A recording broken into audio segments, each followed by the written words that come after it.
अलख निरंजन ओम नमो आदेश. तुम्हाला माहित आहे का चैतन्य कानिफनाथ महाराजांचा जन्म कसा झाला? नमस्कार, मी सुमित आणि दुर्गा मंदिर दर्शन या प्रवाहामध्ये तुम्हा सर्वांचे स्वागत आहे.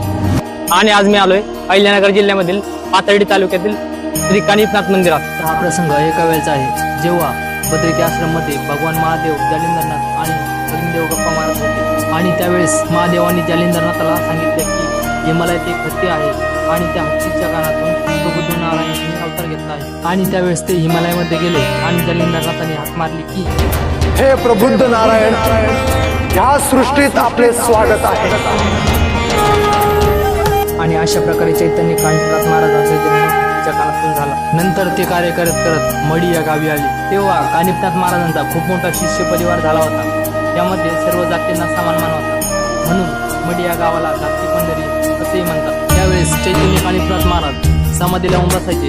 त्यावेळेस मोठा उत्सव व्हायचा. त्यांचे शिष्य परिवार अनेक वाद्य ढोलताशे वाजवत आणि त्याच वेळेस गुरु मच्छिंद्रनाथ हे मडीमध्ये होते. ते पण समाधी लावून बसायचे. त्यावेळेस गुरु मच्छिंद्रनाथ हे कानिफनाथांना म्हणाले, तुझे शिष्य अनेक वाद्य वाजवतात आणि त्या वाद्याच्या आवाजामुळे माझी तपश्चर्या भंग होते. नंतर गुरु मच्छिंद्रनाथ महाराज हे माहीमा या ठिकाणी शांत डोंगरावर तपश्चर्या करण्यासाठी गेले.